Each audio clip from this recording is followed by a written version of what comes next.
Well, it's time now to review headlines on today's newspapers with the Ombudsman of This Day and Arise Media Group and This Day Newspaper Limited Group Executive Director Kayode Komolafe. Good morning, KK.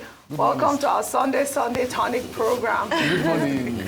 Good morning. Good morning, Steve. Good morning, KK. Yes. All right, let's go. By the way, the name of your last guest is Arishe. Arishe. Arishe, yes. Yes. Oh, is it the pronunciation? Yes, he has got something to do. Arishe. Arishe. Okay. Arishe. Got it. Very good. Arishe. Absolutely, Senator Arishe, I know that. Okay, so we go into the newspaper review. We start, as always, with the newspaper of record this day on Sunday. 3 important stories on the cover of this day. On the window, which of course will serve as the lead story for today. The world gathers for Ojude Oba as Glo celebrates 20 years of powering tradition. Wow. All roads lead to Ijebu-Ode, where the annual Ojude Oba festival will hold. And we're also waiting for our own Adefemi Akisoya. We have our international correspondent Absolutely. live in Ijebu-Ode. All right. To tell us who is bringing the new steez this year. Last year it was Farouk Oreagba. Yes. We know who will give us, the steez this year. The other stories, permutations on 2027 heat up race for Governor Abdulrasaq's seat as NGF chairman. That story, like the lead story, is on page 5. That's the Nigerian Governors Forum, I believe. And then 2027, presidential ambition of key promoters tear opposition coalition apart. That story is on page 6. So we have 2 political stories and 1 story about tradition and festivals, the Ojude Oba. I think we should quickly clear this out of the way before we go into other papers. KK, what do you think? Yes. Or should we add to the bouquet? Okay, maybe we should clear it now. Let's clear it, yes. Except that I wonder why you, even though it's not an editorial store, why you ignore more than 70% of the front page, which is the big picture. It's actually a continuation. If you're talking about the advert, yes. It's actually a continuation of the advert from yesterday. Yesterday, yes. Because we sort of mentioned it yesterday. We did. And Kachi was interested in the value Quite interesting. Of the advert. But of course, it's to highlight what the administration is doing. Yes.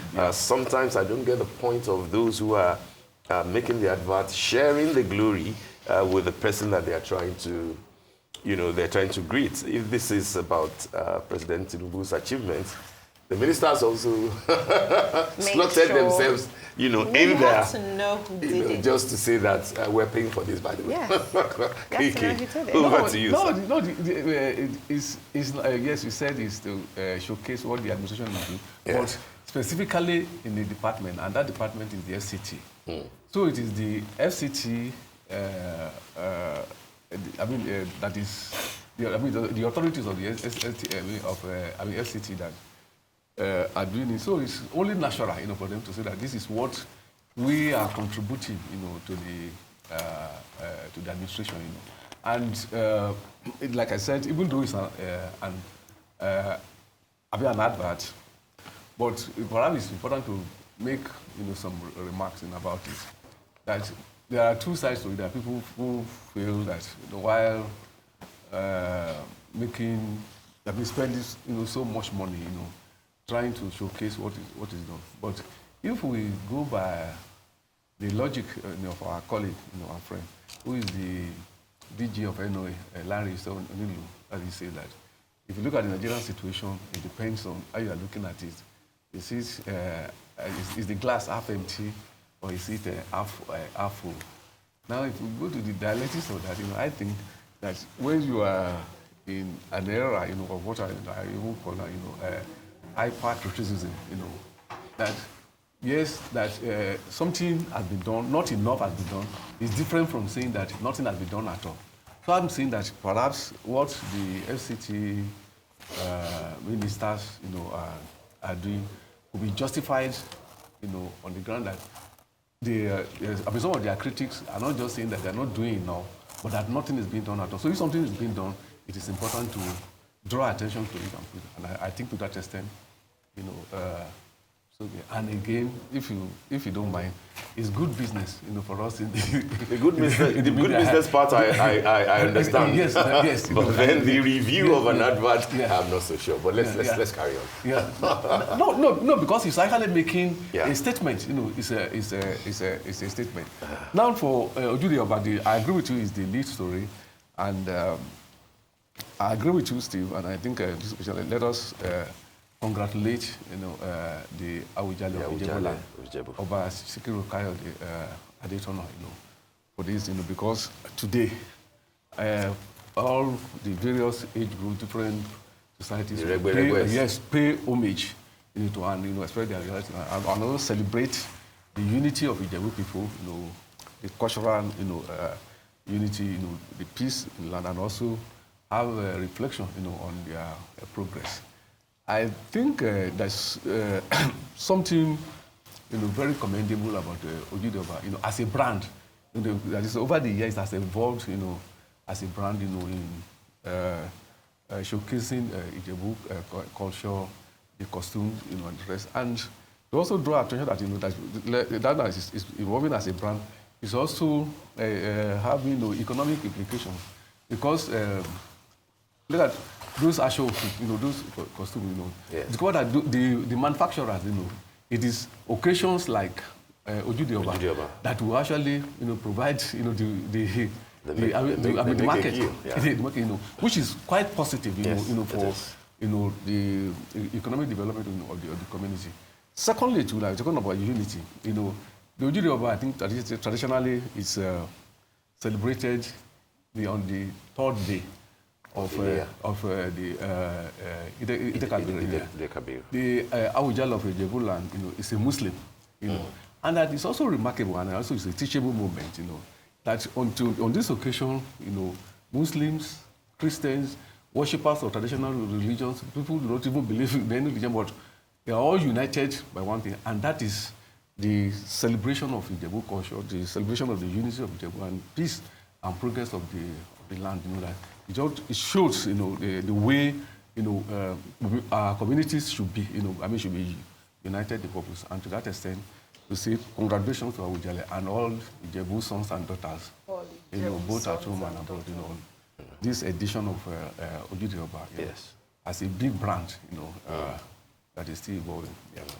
Fantastic. And Glow has stayed, you know, truthful to Thank you, the charge. You know, thank you for mentioning that. You know, for supporting Ojude Oba. Yes, we do have that ad playing on Arise. Yeah, and Arise is covering it. Arise is covering it. Yes, we are. All right. Shall we take This Day Style now? Cover picture for This Day Style. There are about 21 individuals on the cover there.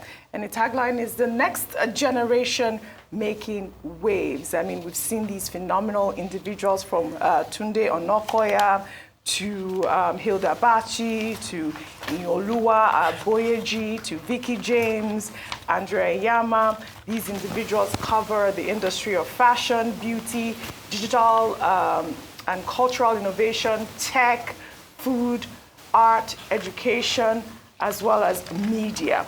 And the editor's note there says, made in Nigeria is more than a label.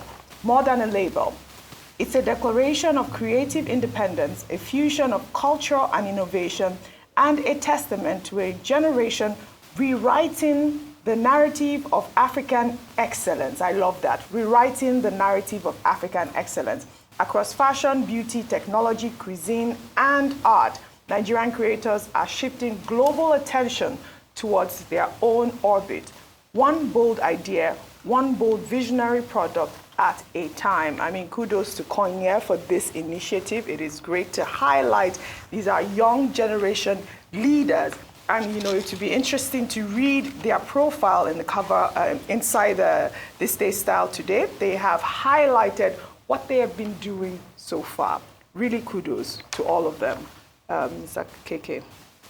Yeah, I cannot agree more with you, Oji, you know, in congratulating the executive editor and the team of This Day style, for this very important, edition. It's, again, if you permit the cliche, it's a collector's item. Yes, Yeah, absolutely. yes. That readers, and actually the focus, which is, that is actually looking into the future, and what is significant about this, editorially, is that while in the mode of, at the moment, we have complaints, reservations about what, the present is. But the message of that edition is that, it will look into the future, that the future actually, looks bright, giving, the promise, inherent in those, ladies and gentlemen, the young people, that are being showcased in different fields, arts, entertainment, technology, industry, and what we can do is that, they represent a huge promise for the future of the country, and we wish them well, because their success, and along with the success of others, actually will be the success, of the country. So congratulations. Congratulations. And when you look at art and media, we have people like Tomi Adeyemi, who wrote Children of Blood and Bone, and Chigozie Obioma, The Fisherman. Those two literary works are really doing well. I believe Children of Blood and Bone becoming an adaptation for, is it a series, Catchy, or a film? Yes. Paramount is trying to Paramount. This is amazing work that these people are doing. Really kudos to all of them. All right. Absolutely. Kudos to them. Okay, so we move on to Sunday Telegraph, KK. I picked this paper because he doesn't have the cover adverts that all the other papers are enjoying, and therefore maybe it is not yet their turn. That's what I'm saying. That they have not benefited, at least in today's edition, like the other ones. So that means that there are a number of interesting stories that we can refer to. From the two, from the two leading stories. First is on the Mokwa tragedy. Why we will continue search for our family members, that's survivors speaking, and the writers are, quite interesting. I lost my entire family, Alhaji Bello Ibrahim. Residents insist it's anger of deities, as IBB calls it, act of God. Anger of deities, according to residents, and then IBB says an act of God. Close to 200 people, were confirmed dead. 17 members of my household swept away, according to a local chief. But then some are saying that's an act of God, or is the anger of the deities? Maybe the deities will have to be appeased so that their anger can stop. The other main story, sealing of PDP Secretariat, how Tinubu's order saved APC from global backlash, perceived as muzzling of opposition in international circles, and then opposition parties filed missing at FCTA. PDP governors angry with Fubara plot to sanction Wike. Yesterday we spoke about the sterling qualities as a man of integrity of the former CJN, Muhammadu Ways, who passed on at 89. One of the stories here says, implement Ways report on electoral reform. That's the Labour Party telling federal government. Of course, Justice Ways, chaired the Electoral Reforms Commission under late President Yaradua. And I think, Kachi, we did reiterate that it would be important for the submissions containing that, in that electoral reform to be examined to see which areas the current administration will be interested in promoting. We also spoke about the death of Mike Ejaga yesterday, and today Sunday Telegraph is reporting that the president and governors pay tribute as folklore musician Mike Ejaga dies at 95. He was the man who composed the song that Brain Jota eventually turned to that viral video, Go Go Go. Go Go Go Go. Yeah, right. Did you manage to to try that dance when it was? No, I didn't even understand the concept for the longest. It was Really? very hard for me to understand. But it was like a copy and repeat. You didn't go. No. No. Okay. All right. On the window, two important stories there. KK, 484 Nigerian pilgrims escaped death as fire got hostel. I believe that would be, in Saudi Arabia. Wow. And then varsity hostels, how we cope with poor facilities by students. Authorities react. That's an interesting special focus there on pages 5 and 6 of Sunday Telegraph. Many of our higher institutions are still battling with poor facilities, particularly when it comes to hostel accommodations. KK, those are the stories on the cover of Sunday Telegraph. Yeah. Thank you, Steve. First, the departures of two icons from the national firmament. First, former CJ, Muhammad Uwais. Okay, KK, apologies. We may have to, we'll have to pause a bit. Of course, we'll come back to you because our international correspondent and a daughter of the soil, from Ogun State, Adefemi Akinsoya, is now ready to join us from the Ojude Oba ground, where the festival, I believe, is about to commence. So we'll be speaking for a while with Adefemi before we come back to the newspaper review. Hello, Adefemi. You can hear me in the studio now. All right, Adefemi, we can now hear you. How? Can you hear me? All right, how is the ground? Okay, we can now see you. You are right there. It's another Ojude Oba festival. I think they can hear me. I think you can hear me. We can hear you, Adefemi. We can hear Good you. morning to you all. All right. Talk to us. Talk to us. At Ojude Oba. It is the third and final day of Salah 2025. It is the grand finale of this period. And as you can see, a lot is going on around me. So just over my shoulder here, in the stands of the pavilion, you have groups of different members sat down waiting for the festivities to begin. It's still early on in the day yet. The actual festival itself hasn't started, but what we do have is a lot of people coming in, taking photographs, dancing, so much music, and then the proper festival begins. So let me walk you through what you are seeing. In the grounds of the pavilion, you have people dressed in different uniforms. These people are known as Regbe groups, quite literally a group. Now, making these groups are people who were born within the same 3-year period. And so that is why they are all wearing the same clothes. It's a huge contest. Once everyone is sat down and the actual festival begins, they will then, turn by turn, age group by age group, go onto the red carpet and come over to greet the king, the Awujale Oba Sikiru Kayode Adetono. Each of them will greet him, he will greet them back, and once every single age group have done so, they will then choose who was the best dressed. Now, as I said, competition is very, very steep when it comes to this time of year. Lots of people will keep the uniform that they're going to wear a complete secret so that they won't be sabotaged or copied. And my mother's group is just towards this corner here. They're wearing a light brown and navy blue color, just that over there. But as you can see, there's a lot of color, a lot of decorations. Already, we have seen the arrival of many dignitaries. As we await the arrival of the king and the governor of Ogun State, Prince Dapo Abiodun, we have started to see the arrival of lots of different dignitaries. So you have the chief imam of Ijebu-Ode who have arrived. You also have former governor Benga Daniel, just arrived a few moments ago.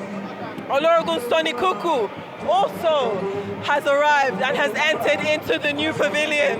So while we're waiting for the formal beginning of the festival, we do know that we are in great company. It is so loud that I cannot see, I can't hear you over there in Lagos, but I know you can hear me. And as ever, I'm going to continue and take you through the entire festivities. We've got a huge group on ground, many people who are here to celebrate with Ijebu natives, people who just want to see the spectacle of this festival, and they are all joining together. Now, in terms of security, security has been very, very tight. This is something that has not happened in any of the other Ojude festivals that I have witnessed myself. As it stands now, security only want people who are actually in the uniform groups to be able to attend. Usually this is quite a public offering where you have general members of the public being able to come in and see. But security, because of the growth of the festival, has become so much more tighter now. Now you don't have as many, people just wandering in. There's a lot of coordination, a lot of choreography. You've got dancers. For the first time this year, you've got a major red carpet. And as you can see, that is setting the stage for different groups to come down and to dance before they're able to go greet the king and greet the governors. What I'm hoping to do is be able to speak to any member of any group so they can tell us about how it is to be here at this time of year. It is such a wonderful time of year, this festive period. And from everywhere you turn, there is color, there is glamour, there is so much happiness, so much festivity, and so much uniformity. As I said, we are awaiting the arrival of the Awujale of Ijebu land, the paramount ruler of the Ijebu land and the Ijebu people, Oba Sikiru Kayode Adetono, to make his grand arrival. But for now, what we do have is people being able to see and show themselves here. So you have, just stood here, a lot of crowds of people dancing, the synchronization of their instruments, all of the sides, all of the lights, all of it happening. If you look up into the sky, you'll see several different drones. So we're being captured from every angle here. A bit of history about the festival itself. It is a festival that has been going on for centuries upon centuries.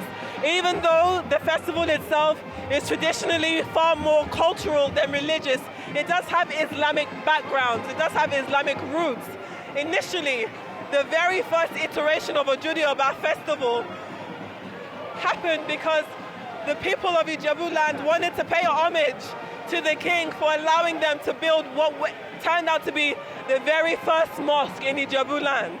So that is why on the third day of Eid al-Kabir, of Eid al-Adha, essentially the bigger day, the bigger Eid, on the last day of it, you'll have Muslim faithfuls come into the king's palace to once again thank him for his generosity, thank the people of Ijebu land for their hospitality, and celebrate this wonderful festival. Though it does have Islamic backings, this is not in and of itself a religious festival. Being a Muslim is not a requirement in any way, shape or form. But when we're looking at the history of it and the reason why it is always at this point of the year on the third day of Eid, you'll understand why. Today, of course, is the Sunday, it's the 8th of June, and there is so much happiness, so much jubilation on the streets here as we wait for more and more crowds to come. Every corner, there is music, there is drums, there are drones, there are cameras, there is dancing, there's uniformity. There's just so much happening on every single corner. So we're hoping that you can see it all through your lens and let us know what is happening, because it is a lovely day today. So much drums, so much happiness. As always, this is going to be quite a spectacle, because while we are at the point where we're still waiting for all of the age groups to come in and take their seats, the next portion will be, of course, the welcome address, speeches from the king, from the governor, and then there's the piece de resistance, essentially. You have the elections come in. These are going to be the people riding on horseback from their different ancestral homes into the palace. Once they get here, they also are subject to a competition. They are going to be examined over how well their horses perform, how well their horses dance, how many members are in their group. So there's a lot happening on every corner here.